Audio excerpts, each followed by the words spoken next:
और वो निःशुल्क होगा। और उस स्कूल में केवल शिक्षा ना होगी, भारतीय संस्कार भी होंगे, सनातन के संस्कार। तो मैं वो संस्कारवान स्कूल बनाना चाहता हूं। अब सोचिए कि आप लोगों से भीख मांग मांग कर ये सब काम होना है। अब बताइए मैं जिस दिशा में चल रहा हूं वो सही है या गलत है? इसलिए ही तो ना मेरी माँ, कुछ लोगों को अब ये बात पचती नहीं है कि एक अनिरुद्धाचार्य ने भीख मांग मांग कितना बड़ा काम कैसे किया। तो उनको लगता है कि हम तो कर ना पाए, तो चलो अनिरुद्धाचार्य का थोड़ा विरोध कर लें, पुतले जला लें, थोड़ा उनको कलेजे में ठंडक आती है। इससे आती होगी कि नहीं? इसलिए कहता हूं कि साहब करना सीखो काम। आलोचना करना, गाली देना, अपमान करना कठिन काम नहीं है। हम कहते हैं कि जितने लोग अनिरुद्धाचार्य का अपमान कर रहे हैं, गालियां दे रहे हैं, उनसे कहो कि भैया गौरी गोपाल आश्रम में जितनी सेवाएं होती हैं, आप एक दिन ये सेवा करके दिखा दो, एक हफ्ता ये सेवा करके दिखा दो। गौरी गोपाल में रोज नित्य रोज का खर्चा लगभग 6-7 लाख रुपए रोज का खर्चा है। अब सोचिए 30,000 लोग भोजन करते हैं। बोलो हाँ कि ना? अब आप देख रहे हैं ना, सवेरे से कोई भी आ रहा, सबको भोजन मिल रहा। अब 30,000 लोगों को आप भोजन कराइए, अपने घर पर कराइए, जरा एक भंडारा करिएगा घर पर 30,000 लोगों का। सरकारी गाइडलाइन तो पढ़ाएंगे, जो भी CBSE बोर्ड का है हिसाब किताब, वो तो सारे विषय रहेंगे। एक्स्ट्रा जो विशेष चीजें बच्चों को हम दे सकें, जिसे आपकी भाषा में कहते हैं संस्कार। हमारा बच्चा स्कूल से पढ़कर लौटे तो ऐसा बन करके लौटे कि वो हमें सम्मान की दृष्टि से देखे। आजकल बच्चे पूरी पढ़ाई करके लौटते हैं तो अपने माँ बाप को सम्मान की दृष्टि से कम ही देखने वाले लोग हैं। माँ बाप को ये समझने लगते हैं बच्चे तुम तो अनपढ़ हो, तुम्हें कुछ अक्ल नहीं। हम चाहते हैं कि बच्चे पढ़ें भी, डॉक्टर बने, इंजीनियर बने, पायलट बने, साइंटिस्ट बने, अंतरिक्ष में जाएं, सब कुछ करें, पर अपने बूढ़े बाप और बूढ़ी माँ का सम्मान करते रहें, भारत माता का सम्मान करते रहें। मेरी माँ, मैं चाहता हूं कि मैं ऐसी शिक्षा प्रणाली लाऊं, ऐसी शिक्षा व्यवस्था इस देश में आए कि हमारे भारत के बच्चों को पढ़ने के लिए अमेरिका, लंदन, जापान ना जाना पड़े, बल्कि क्यों ना हम ऐसी शिक्षा को डेवलप करें कि दुनिया पढ़ने भारत आए, हमें क्यों जाना पड़े कहीं? क्या ऐसा नहीं हो सकता? तो हम तो खुद जानते, हमें तो खुद आता है। अभिमान नहीं मिटेगा तो गुरु कैसे मिलेगा? रैदास जी जब एक दिन के थे, जन्म लिया, उसी दिन उन्होंने गुरु मंत्र ले लिया। और रामानंदाचार्य जी ने जब गुरु मंत्र दे दिया, संस्कार कर दिए, तब जाके रैदास जी ने अपनी माता का दूध पिया। तब रैदास जी ने क्या किया? अपनी माता का तब दूध पिया। सोचिए, पैदा होके पड़े हैं, दूध नहीं पी रहे हैं, टुकुर टुकुर देख रहे हैं ना, रो रहे हैं। गुरु मंत्र मिला, फिर मां का दूध पिया। और वही रैदास जी जब थोड़ा बड़े हुए, उनके पिताजी ने उनका विवाह कर दिया और उन्हें दुकान दे दी कि जूता की दुकान अब तुम संभालो, जूता सिलो, बेचो, पैसे लाओ, हम माँ बाप को खिलाओ पिलाओ। तो रैदास जी जूता सिलते, सत्संग करते, नाम जप करते, श्री राम सीताराम सीताराम सीताराम जपते, राम राम राम राम जपते। पिताजी ने कहा कि भाई तुम पैसे बड़े कम ला रहे हो, कहाँ गए पैसे? तब रैदास जी ने कहा कि जितनी जरूरत होती है दाल रोटी ला के रख देता हूँ, बाकी पैसे संतों की सेवा में लगाता हूँ। तो सोचिए, ये रैदास जी थे जाति के मोची, लेकिन इनकी पत्नी जब कढ़ी और भात बनाती थी, कढ़ी भात समझते हैं, भात समझते हो ना, चावल हमारे भारत का प्रसिद्ध है ना, कढ़ी चावल कढ़ी भात।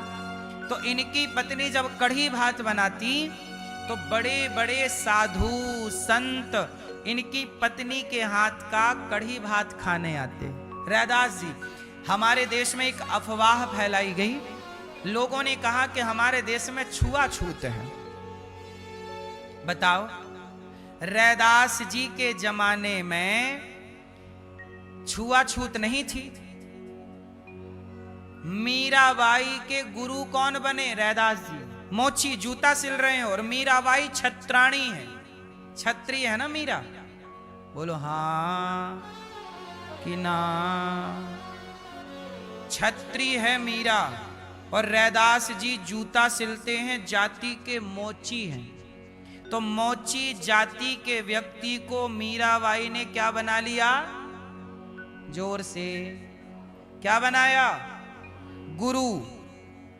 अब बताइए, हमारे देश में कोई जाति और रैदास जी के घर में सारे साधु संत ना जा जाके, अरे संतों की छोड़िए, भगवान रैदास जी के घर जाते रूप बदल कर और कहते कि रैदास जी आज अम्मा से कहो कि हमारे लिए कढ़ी चावल बनाए, और भगवान भी खाते। बड़े बड़े राजा, बड़े बड़े महाराजा, रैदास जी ने ऐसी भक्ति की कि सबको भक्ति के बल पर मोहित कर लिया उन्होंने, सब खिंचे चले आए। यदि आपकी भक्ति भी प्यार हो सकता है, घास की कुटिया में बैठ के प्रभु से प्यार कर लीजिए। जरूरी छोड़ी है कि महलों में बैठ के प्रभु से प्यार किया जाए। रैदास जी जब सोए, दुकान उकान बंद करके घर गए, भोजन पाया, पत्नी ने परोसा, संतों को भोजन कराया। जब रात को सोए तो इनके पास एक शालिग्राम जी थे। ग्राम जी थे तो ये क्या करते, सुलाते भगवान जी को, नहला करके सवेरे उठाते और रात को सुलाते। जब सवेरे जागे तो शालिग्राम भगवान जी के पास 2 सोने के सिक्के मिले। क्या मिले? रैदास जी को 2 सोने के। तो रैदास जी ने भगवान से कहा, हे प्रभु आप भी सोना वोना रख के कब से सोने लग गए? तो रैदास जी, सेवा करो, तुम रोज चिमटी से उठा के डाल देते हो। रैदास जी बोले, प्रभु जी आप भी पैसे वैसे में मन लगाए रहते हो, क्या जरूरत है हमें पैसा देने की, हम तो यूं ही खुश हैं। देखो, एक तरफ आप लोग हैं कि भगवान से कह रहे प्रभु धन दे दो, और यहां रैदास जी को मिल रहा है तो चिमटी से पकड़ के फेंक रहे हैं। हमें न चाहिए प्रभु, ऐसी कृपा करो कि आपके चरणों में बस प्रेम बढ़ता रहे, दिन दिन भक्ति बढ़ती रहे, आपके चरणों से जरा भी मन ना हटे। प्रभु ऐसी कृपा करो।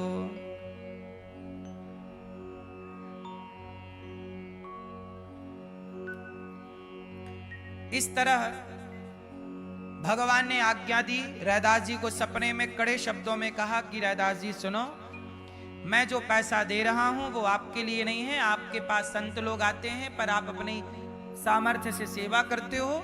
मैं चाहता हूं कि आप संतों के लिए धर्मशाला बनवाएं और भोजन की व्यवस्था कराएं, अन्य क्षेत्र चलाएं कि आपके द्वार से कभी कोई साधु, कोई संत, कोई भक्त भूखा ना जाए।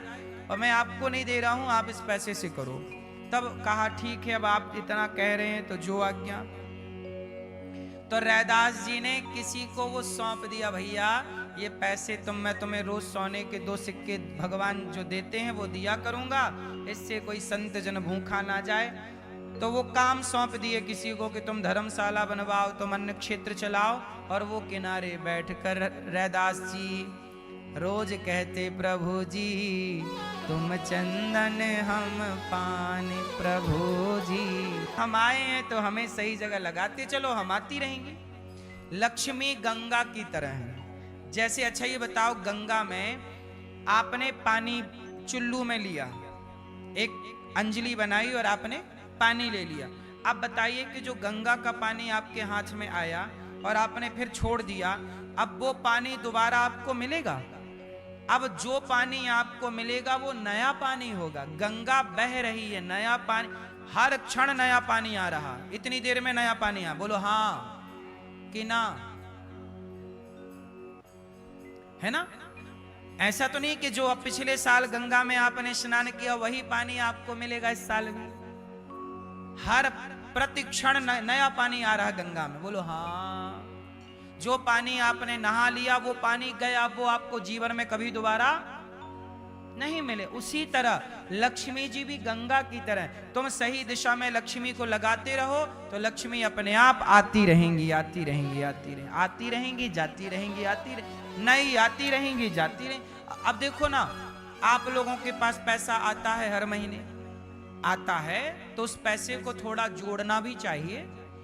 परिवार के लिए घर के खर्चे करने चाहिए जो भी हैं, पर थोड़ा सा पैसा 2%, 5% नित्य दान पुण्य में लगाना चाहिए। कमाई का 2-5% समाज की सेवा में खर्च करना चाहिए।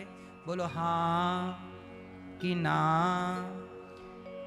पानी बाढ़े नाव में, घर में बाढ़े दाम, दोनों हाथ उलीछिए यही सयानों काम। तुम ढोंग फैला रहे, यदि तुम भक्त हो तो अपनी भक्ति का सबूत दो। तब गंगा मैया से प्रार्थना करने लग गए, राधा हे गंगा मैया, हमें नहीं पता कि हम भक्त हैं कि नहीं, हमें तो नहीं पता कि हम भक्त हैं, पर मां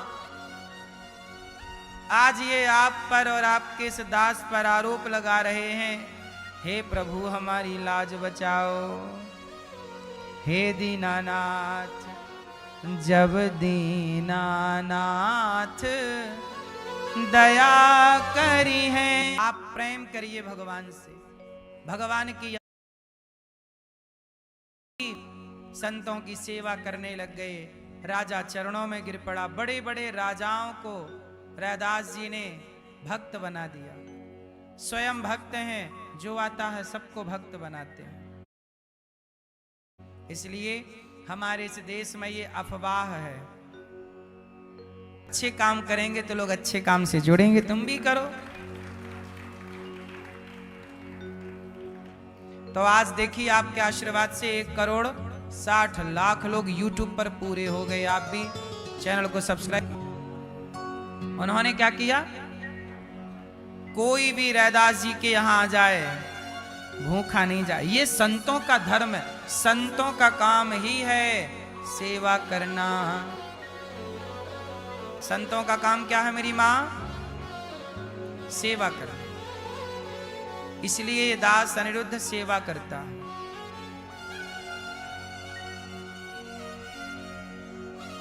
सेवा से बड़ा कोई पुण्य नहीं है मेरी मां, सेवा से बड़ा कोई धर्म नहीं। सच कहता हूं, इस सेवा के लिए ही इस दास को भगवान ने संसार में भेजा है। जाओ, भगवान ने मुझे काम दिया।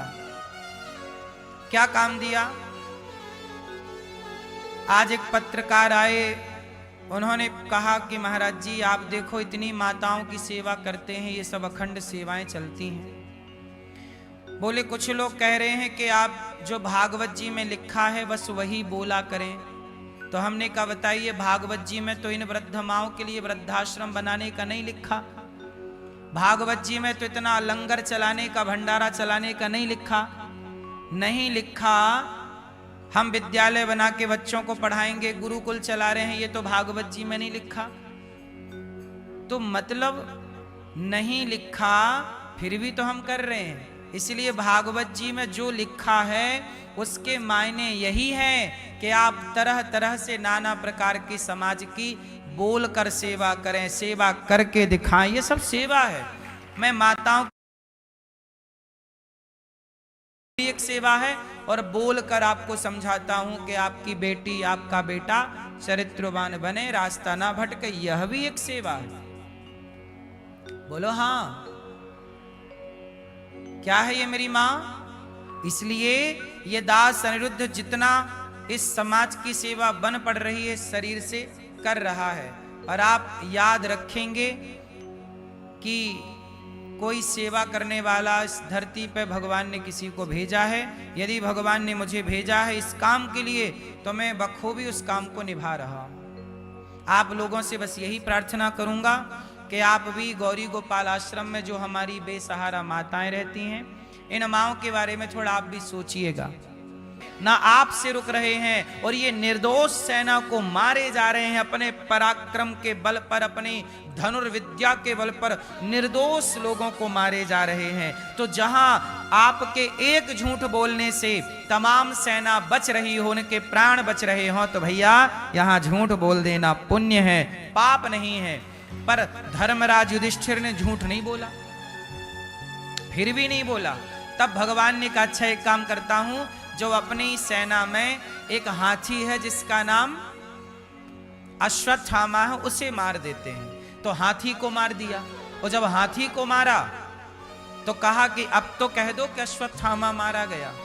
तो धर्मराज बोले अच्छा मैं कह देता हूं गुरु द्रोणाचार्य जी, अश्वत्थामा मारा गया नरोवा कुंजरोवा, मतलब वो नर था कि हाथी था। और जैसे ही वो नर हाथी बोले कि भगवान ने शंख बजा दिया। तो अश्वत्थामा ने, गुरु द्रोणाचार्य ने ये लाइन नहीं सुनी कि नरोवा कुंजरोवा, उन्होंने केवल इतना सुना कि अश्वत्थामा मारा गया। और जैसे ही ये सुना, एक बाप सुन ले कि बेटा मारा गया तो बाप तो खड़ा खड़ा गिर जाएगा। अश्वत्थामा मारा गया ये सुन करके गुरु द्रोणाचार्य के हाथ से धनुष गिर गया। और जैसे ही धनुष गिरा तो धृष्टद्युम्न नाम के एक व्यक्ति थे, उन्होंने गुरु द्रोणाचार्य का सिर काट लिया और गुरु द्रोणाचार्य जी की हो गई हत्या।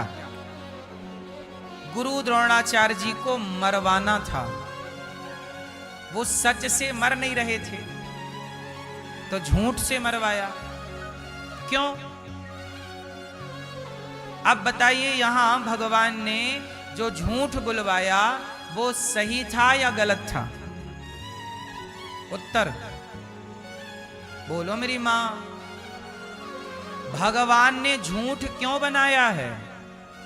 बोलने के लिए, पर खुद के स्वार्थ के लिए बोला गया झूठ पाप देता है, पर लोगों के हित के लिए बोला गया झूठ पुण्य देता है। इसलिए झूठ बोलना भी कई जगह पुण्य। तू पिछले जन्म में नेता था